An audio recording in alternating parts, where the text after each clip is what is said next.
Good afternoon. In this video, we're going to go over this week's options watch list.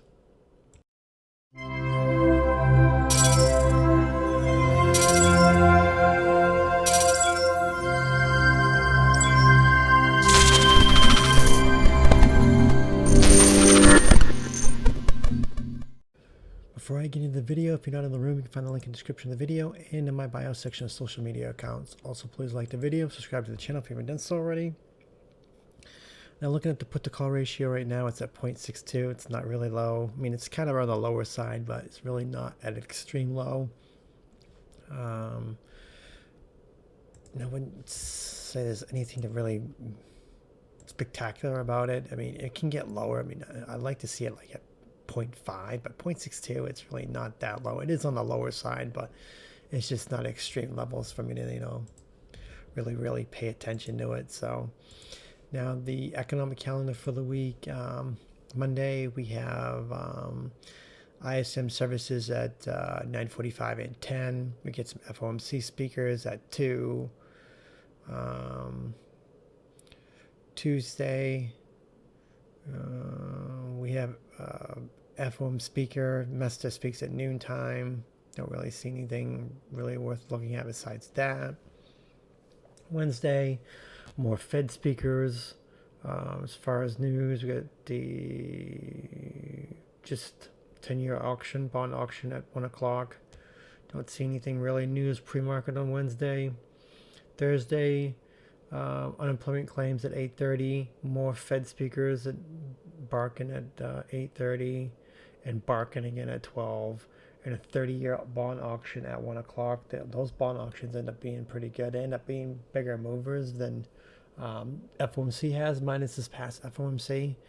And Friday, no news in the morning. So every morning you should check the put-to-call ratio because it changes in the morning. Also check the economic calendar. I paused because I saw that Chair Powell is speaking Sunday night at 7. What is he speaking about? Discussing the economy and inflation risks, an interview conducted by 60 Minutes. Oh yeah, I saw that. So he may say something that may dump the market. But the way the market's been lately, the market acts like a spoiled little toddler that it will react harshly. Then 20 minutes later or half an hour later, forgets what happens and just goes back to what it's doing. I mean, he could say something could scare the market. The market could gap down. And by the time the market opens, it could be at rate where it opened or even higher. The market does not like to stay down. The algos and all these other market makers are just buying everything with no consequences. They don't care what's going on in the world. We got so much terrible things going on in the world that it's all of it's being ignored. You got Iran, you got Palestine, you got Ukraine, you got Russia, you get China, Taiwan, you get debt, you get inflation, you get no rate hikes. Because remember, the market went rapid from 410 in the hopes of some rate cuts this year. And we're not getting any, I don't think. Inflation's rising again. The numbers, and every time they put out job numbers or something, they're negative. Then they revise them to make them green. They're fabricating the numbers. You can't trust any economic data whatsoever because it's being fudged for elections. The market's being propped up, artificially propped up. You get the AI bullshit. That's probably the only thing that's holding up the market right now. At some point, the AI is just running everything.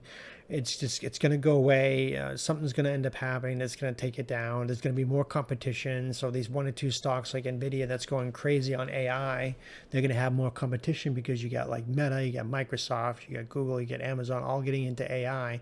They're going to be competitors of each other, and then they're going to start, dipping into their earnings and their money and stuff like that. Competition is not good. When you have a monopoly, when someone's monopolizing the market, that's the only place they can get it.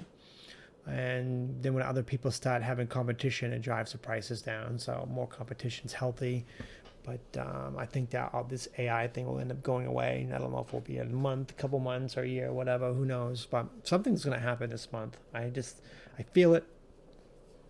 And people have been saying, you know, maybe the market's just going to keep running into elections. The market cannot sustain the what it's done. I'll pull it up.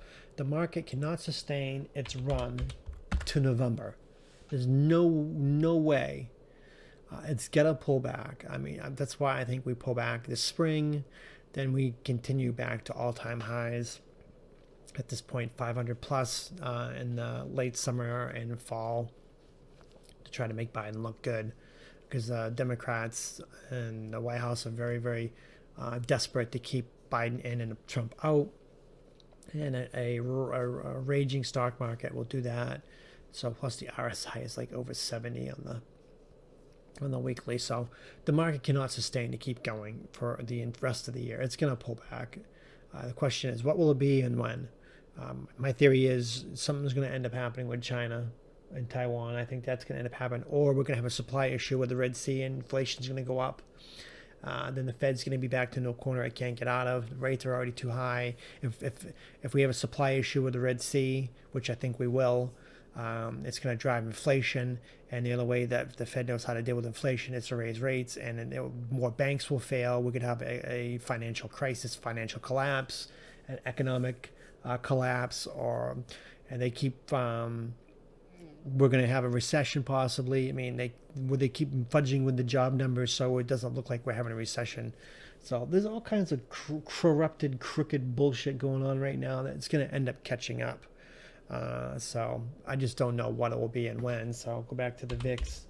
So the things I'm watching, obviously VIX is at 1385, it gets to 15, it gets rejected, but with all the things going on in the world, I think, you know, we get up to 15 again, we could end up seeing pop to 20, 25 really, really quickly. But if they keep grinding up the market, even if the market goes sideways, VIX will get smashed. VIX gets smashed back down to 12s.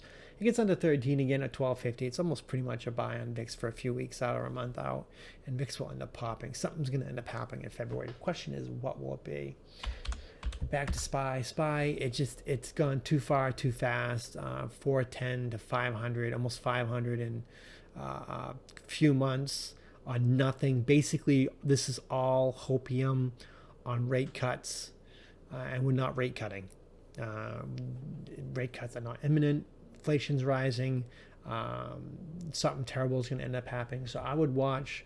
I mean, it's possible that we could gap up. Actually, last time I looked at the weekend Wall Street, where it was down 50 points. So we're probably going to end up gapping down. But just because we gap down doesn't mean we won't be up by morning.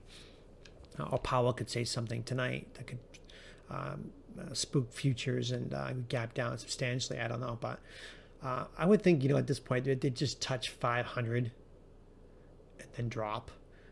So possibly just watch out for that, to watch maybe a run up to 500 before we actually end up rejecting. But I also feel like that, you know, 500 is such a huge number that everybody and their mother is going to short that. And it might even squeeze a little higher to 501 or 502, kind of like we did over here at the all-time high right here.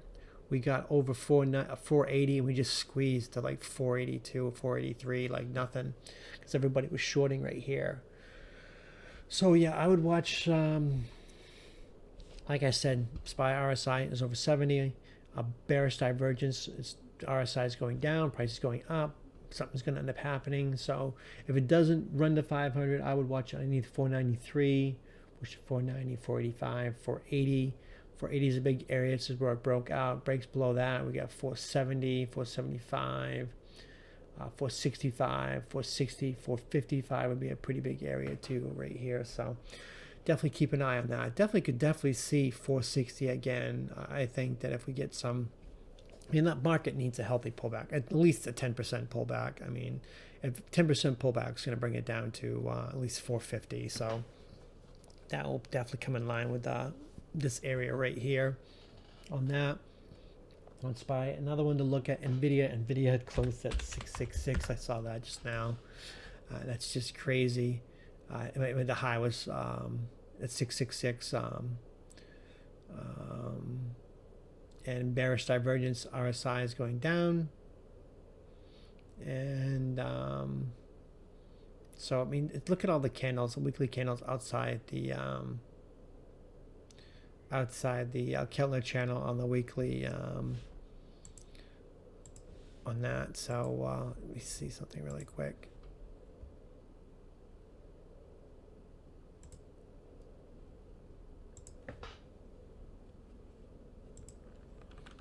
Let's go look at something really quick.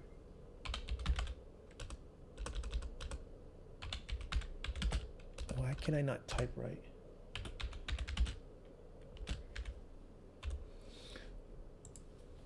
Okay. Let's see. Yeah. All these weekly green candles right here outside the Kelma channel. I don't like seeing that. I mean, it's been the daily. It's been out of the Kelma channel almost since when? The 1st of January. That's just crazy. I mean, the RSI, I mean, the daily's 80. I mean, something's gonna give on Netflix, NVIDIA. So I would watch it for a short under 650, 640. It's gonna be very expensive. 640, 630. Basically every $10, 620, 610, 600. Who knows? I mean, this thing could go to 700, 750, even 800 at this point. This thing is just going completely crazy on the AI bubble news and stuff like that, hopium. But I mean, you get all kinds of bearish divergence going on multiple time frames that indicate. You get an RSI on the weekly, you get the histogram and the RSI on the daily. You get it everywhere. And usually when you see it on multiple time frames, multiple indicators, it's going to happen. But doesn't mean go out and buy puts, because divergences can last for weeks, months. We've seen it with Roku and Baidu, that we had a bearish divergence that went on for almost like 6 months. So it could take a while for this to actually play out on NVIDIA. So just be careful with NVIDIA. I would not take it. Keep writing calls on it. I know that some people just don't have any rhyme or reason. They just say they got full FOMO and just buy calls for no rhyme or reason and just hope that it goes up. And that is not trading. That is gambling. When you are playing something with no rhyme or reason and no setup or no logical reason whatsoever, that is pure gambling, and you don't want that. You want to trade setups or trade things when things are in your favor, odds are in your favor. I mean, nothing's ever 100% in trading, but when you want to trade when the odds are in your favor, when you have a high probability of winning or having a good trade. So Netflix is obviously the last one. It's rejecting this 575 area pullback. It's got some inside candles right here, a lower high, flatlining at the 560-ish. We'll say 562. Gets under 562. I'd watch it down to 560, 550, 555, 545, and 540, which is gap resistance right here. Gap support, I should say. Making a lower high in inside candles definitely makes me think that we might actually possibly end up dropping more. RSI is high on the daily, on the weekly, was high on the hourly, and it's making a bearish divergence as it's going higher. RSI is going down. Same here. Oh, actually did go down right there, but you can see right here. Last time it was right there, and it's up here. So a bearish divergence on the weekly. All kinds of bearish divergences everywhere on all kinds of tickers. So definitely keep an eye on Netflix. Tesla, I'm kind of like watching to see if it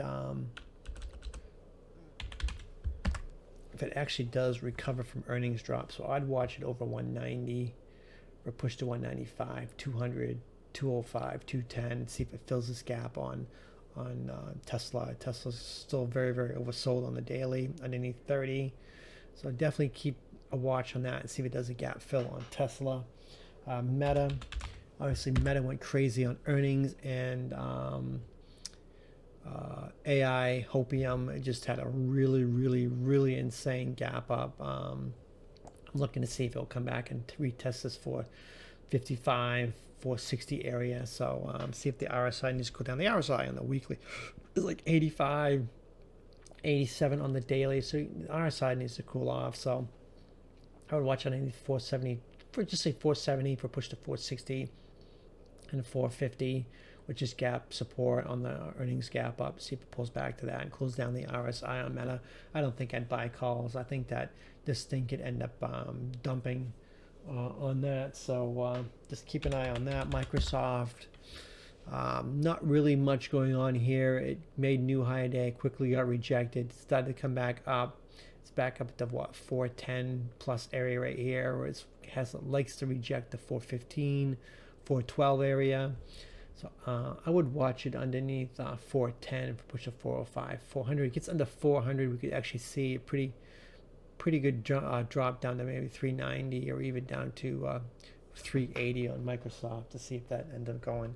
But then again, I mean, if the AI hope keeps going up, I mean, RSI is pretty high on the weekly, but we could end up easily breaking out, tapping 420, then coming back and doing a fake out and on that. So we'll have to see what happens on that. So many stocks are overbought, and so much AI hope. So massive green candle, Apple gap down. Apple managed to go green and come back up to the 487 area. Basically all on AI hope, the market running. So basically the market running, NVIDIA and Meta going, they pretty much carry the entire market, and Apple just went with it. Now if the market gets weak, maybe Apple will actually collapse. It breaks below this 180 level. It's definitely bad news for Apple. Apple could go to 175, 170, 165 pretty fast on that. So this was pretty much purely NVIDIA, Meta, and the market just raging in it, just following it. Apple's notorious for having bad news, bad earnings, bad guidance, and all of a sudden miraculously breaking out and doing really well, finishing green. So we'll have to see if Apple does manage to do that, but we'll have to see. To me, I think it gets under 180, we could end up seeing a pretty big a dump on Apple. So that's going to pretty much do it on the watch list. Get a lot of things to, not much on the economic calendar to watch, but there's a lot of things going on in the world.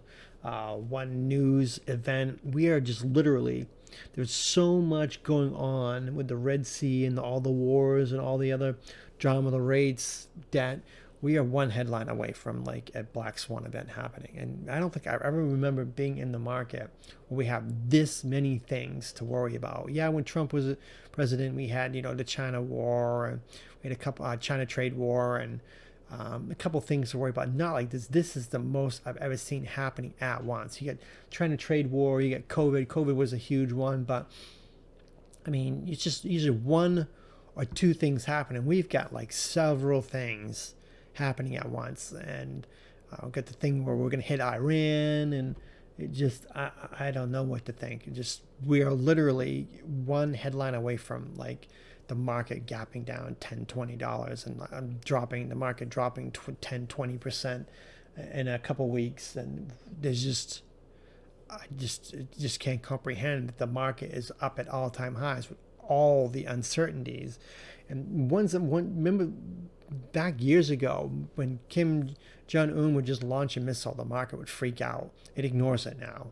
And we got just small little things used to freak out the market. Now we got major things happening, and the market's just doesn't care about anything. It's just totally ignoring anything and everything.